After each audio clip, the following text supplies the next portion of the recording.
Disintegration फैल जाती, तो एक किताब है एतजाज़ अहसन साहब की जो कि लॉयर भी हैं, द इंडस सागा, उसका थीसिस ये है कि पाकिस्तान ने अगर शनाख्त बनानी भी थी ना तो इंडस वैली सिविलाइजेशन की बेसिस पे बनाते। 7000 साल पुरानी तारीख को आपने फजूल में ज़ाया कर दिया और आपने दरिया में बहा दिया उसको और कहा कि नहीं 80 से जो शुरू हुई है उसको अडॉप्ट करो। तो अगर आप just a citizen of the Indus Valley civilisation अगर आप वो बनते तो आपका फेथ चेंज भी हो जाए तो भाई इसमें कुछ नहीं हो जाता। बहुत से अरब कबाइल भी थे जिन्होंने बाद में इस्लाम कबूल किया, उनको वही स्टेटस दिया रियासत मदीना ने जो कि आप नहीं दे सकते पाकिस्तानियों को। तो छोटों को प्यार और बड़ों को नमस्कार। मेरा नाम है गौरव और आप लोग का बहुत बहुत स्वागत है आपके प्यारे यूट्यूब चैनल द भारत पे। तो दोस्तों, आज हम लोग देखने वाले हैं फिर से सैयद मोज़म्मिल हुसैन का पाकिस्तान के हिस्ट्री पे एक बहुत ही जोरदार तमाचा वाला वीडियो, जिसमें कि वो जो है वो पंजाब यूनिवर्सिटी में बैठ करके जो है वो अपने हिस्ट्री के ऊपर में जो है वो सवाल उठा रहे हैं। वो पूछ रहे हैं कि हमारी पहचान जो है वो सिंधु घाटी से है, ना कि मोहम्मद बिन कासिम और अरबों से। और मोहम्मद अली जिन्ना, उनको कुछ नहीं पता था कि देश को कैसे चलाया जाता है, पर उन्होंने एक देश को जो है वो बनाया, पहले बात तो वो हिंदुस्तान से काट के, और उन्होंने जो है ये देश को एक लेबोरेटरी के रूप में जो है वो बना के रख दिया है। जो भी आता है वहां पे वो अपना ही कुछ ना कुछ प्रयोग कर रहा है, और इसी के कारण जो है वो पाकिस्तान दिन प्रतिदिन जो है वो गर्त की ओर जा रही है। तो पहले तो चलिए हम लोग मिलकर ये वीडियो देख लेते हैं, फिर बाद में हम लोग बात करेंगे। हमारे यहाँ पे सारी तनकीद जैसे ही कोई इकॉनमी क्रम्बल करती है ना, सारे कहना शुरू कर देखो न्यू लिबरलिज्म तबाह हो गया, देखो लिबरलिज्म की वजह से सारा कुछ हो गया। और भाई सिविल राइट्स कहाँ गए, ख़वातीन की एमेंसिपेशन कहाँ गई? 15% ख़वातीन है वर्क फोर्स के अंदर, 65% को घर में बांधा हुआ है और आप कह रहे हो लिबरलिज्म प्रैक्टिस हो रहा है यहाँ पे। जिस भुट्टो साहब को आप लॉर्ड करते हैं कि वो तो लिबरल ही था आप लोगों की तरह, तो फिर उसने भी तो मुल्क तबाह किया। तो भाई उसने लेजिस्लेशन में क्या लिखवाया था? जुमे की छुट्टी मैंने दी थी या उसने दी थी? शराब को बैन किसने किया? भुट्टो ने किया, वो सेकुलर था। ठीक है, इसी तरह हमने जनाज साहब की लाइफस्टाइल लिबरलिज्म को हमने मिक्स कर दिया पॉलिटिकल सेकुलरिज्म से, जो कि था ही नहीं।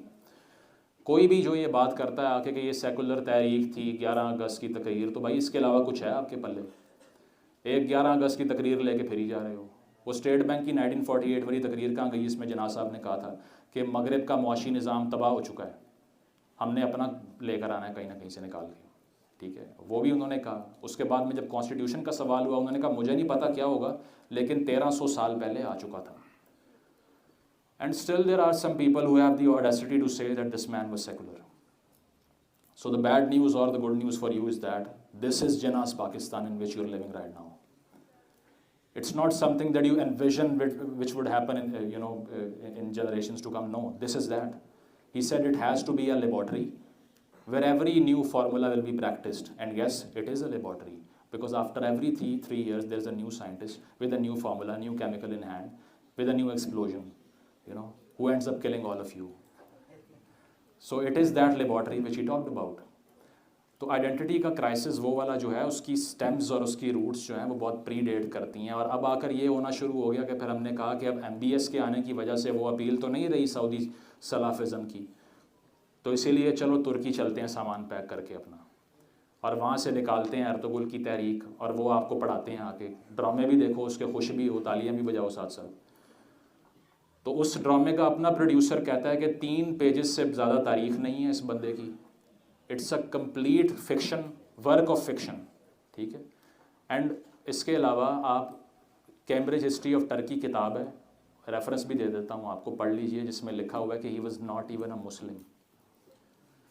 ठीक है, और वो आपको ऐसा आपके दिमागों में गया वो कि आप हैरान हो गए कि यार अब तो समझ ही अब आई है कि हमने गला किसका काटना है, तलवार कहाँ से ख़रीदनी है। छोटे छोटे बच्चे गलियों में फिर रहे हैं वो लेके सारा। अब आप लोग कहेंगे वाइकिंग्स भी तो लोग देखते हैं, इसके अलावा गेम ऑफ थ्रोन्स भी तो देखते हैं, but they don't think that this is our ultimate utopian reality. That's the massive difference that you fail to spot, because when somebody is watching Game of Thrones, he knows it's a goddamn work of fiction, but whilst watching this particular series you don't know that, you think that this is the ultimate reality. तो एक revivalist state बनाई जिसने times में पीछे जाना है, आगे नहीं जाना, क्योंकि रिवाइवलिज्म की तारीख ये होती है कि उसकी ट्रेजेक्टरी बैकवर्ड्स होती है। तमाम पॉपुलिस्ट यही करते हैं। ट्रंप ने क्या कहा था? Let's make America great again. It was great in the past, let's do that again. तो इसी तरह इन्होंने भी फरमा दिया आगे कि वो वाला बनना है हमने पहले उस दौर में जो सब कुछ चल रहा था, जबकि ये इस्लाम के बुनियादी प्रिंसिपल्स के ये अगेंस्ट है, क्योंकि वो एक ऐसा मज़हब था जिसने कैरावंस को, जो बिल्कुल होपलेस थे, जिनमें कोई यूनिफिकेशन नहीं थी, जो कि कबाइल में बटे हुए थे, उनको एक ऐसी फोर्स बनाया कि वो रोमन्स को भी खा गए और पर्शियंस पे भी कब्ज़ा कर लिया जाके, इतनी बड़ी एम्पायर बनी। रिजल्ट देखो ज़रा उस आइडियोलॉजी का, और आपने उसका हाल क्या किया। आपने हाल ये किया कि भीख मांग रहे हो पूरी दुनिया से। तो कॉन्सिक्वेंशलिज्म जिसकी नीचे भी बात करता है, वो ये कहता है कि ideas should be judged according to their outcomes. Outcome क्या निकली आपके आइडिया की? गलत, disastrous, you are stuck in an ideological state of mind.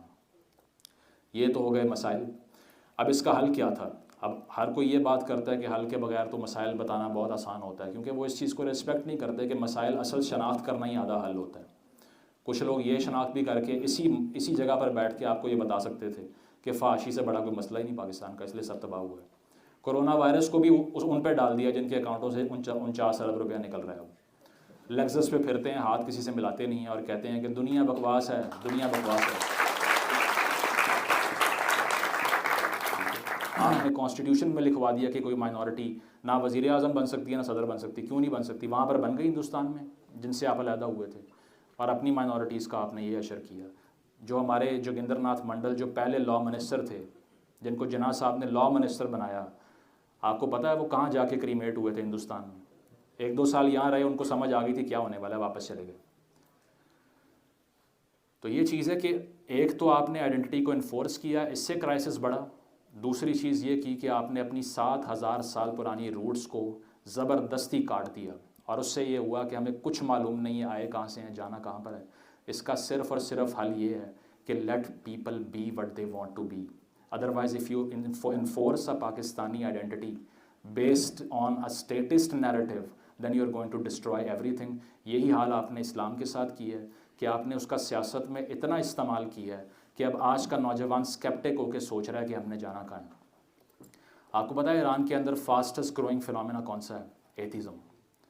Almost 40% of the Iranian youth are not identifying with any religion at this point as we speak. Why? Because the state turned Islam into such an authoritative agency that everybody have started hating it.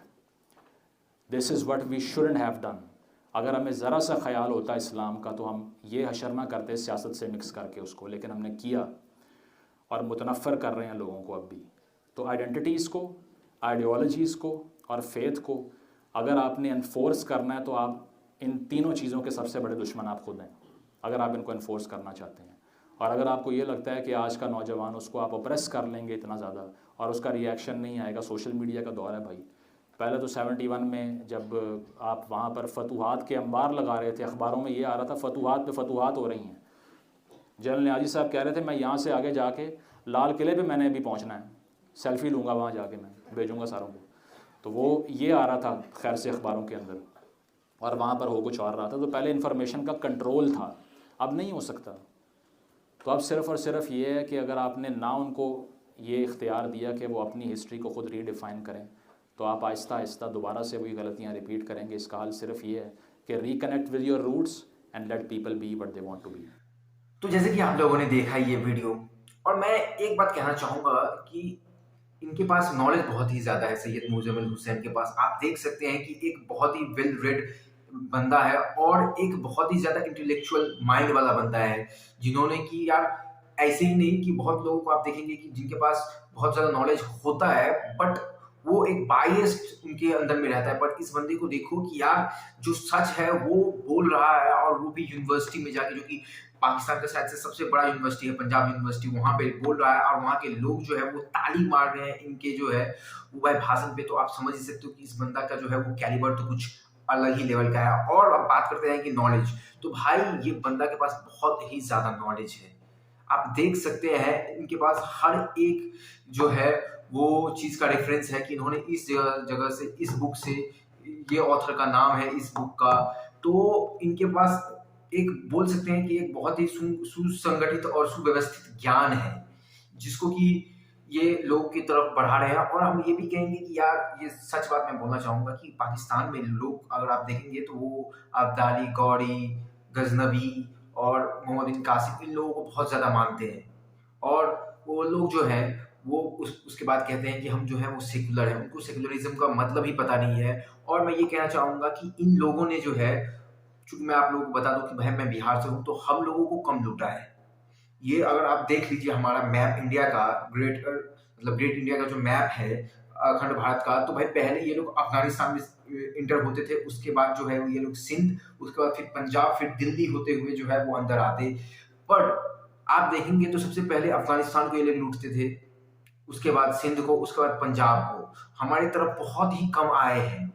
तो इनको जिन्होंने लूटा, इनके माँ-बहनों के साथ जिन्होंने बदतमीज़ी की, बलात्कारें की, उनको बेचा, जो है वो टर्की में ले जाके बंधक बनाया, उन्हीं को जो है ये आजकल पूजते हैं, उनको अपना आइडल मानते हैं। तुर्क जिसने कि पूरा का पूरा तैमूर जिसने कि पूरा का पूरा जो है वो लाहौर जला करके रख दिया था, उनको जो है ये लोग हीरो मानते हैं। वैसे हमारे देश में भी एक आदमी है जिसने कि अपने बेटे का नाम रखा है, आप लोगों को पता है, मैं नाम नहीं लेना चाहूँगा, बहुत बड़ा फ़िल्म स्टार है। तो यार आप क्या बोलेंगे? मतलब ये सोच दर्शाती है लोगों की। और ये उसके बावजूद जो है वो अपने जो मिसाइल के नाम रखते हैं, गौरी, गज़नबी, अब्दाली, चूँकि हमारे साइड में पृथ्वी रहता है तो उसके काउंटर में ये लोग रखते हैं। तो यार ये माइंडसेट क्या है? ये आप बोल सकते हैं कि 2 से 3% जो अरबी ईरानी हैं, ये लोग पूरा का पूरा कब्ज़ा करके बैठे हुए हैं पाकिस्तान में, और भाई हमारे भारत में भी तो हैं ही। यही जो है वो अरबी ईरानी जो है वो पूरा का पूरा चला रहे हैं हमारे साउथ, आप बोल सकते हैं साउथ एशिया में जितने भी मुस्लिम, उसमें भाई पाकिस्तान, हमारा हिंदुस्तान, बांग्लादेश सब आ जाता है। ये अरबी ईरानी ही चला रहे हैं। देखेंगे तो वो लोग, अगर मैं उन लोगों के भी एक मैं क्वेश्चन पूछना चाहता हूँ उन लोगों से कि वो लोग अपने आप को बोलते हैं कि चलो मैं अरब से आया हूँ। भाई तुम्हारे अरब में क्या था? खाक हो रही थी, अभी भी क्या ही है। हमारे इंडिया के सामने में क्या है अरब? पूरा का पूरा आपके जितने भी है यूएई और जितने भी आपके जो है वो अरबिक कंट्रीज हैं, वो सारे के सारे मिल के भी हमारा एक सामना नहीं कर सकते। आपसे तो एक यार इजराइल, एक छोटा सा देश, एक तो समझना नहीं जाता और बात करते हैं। और कभी भी मैं आपको ये भी बोलना चाहूँगा कि अब वो टाइम चला गया कि आप जो है वो गर्दन उतार देंगे तलवार से। दोस्त, अभी साइंस का टाइम है और हमारे पास जो है वो बहुत अच्छी जो है वो माइंड्स हैं। अब हम लोग राज करने वाले हैं। भारत फिर से वही भारत होने वाला है जो कि पहले था, और आने वाले टाइम में आप लोग, ये पूरा विश्व देखेगा कि हम लोग कहाँ पे जाने वाले हैं। तो मैं इसी के साथ जो है वो वीडियो का अंत करना चाहूँगा, और आज के लिए बहुत ज़्यादा हो गया। तो मिलते हैं अगले वीडियो में, तब तक के लिए गुड बाय, जय हिंद, वंदे मातरम, और अपना बहुत बहुत ख्याल रखिएगा। और मैं ज़रूर कहूँगा कि यार चैनल के साथ जो है अगर आप बने हैं तो सब्सक्राइब कर लीजिएगा।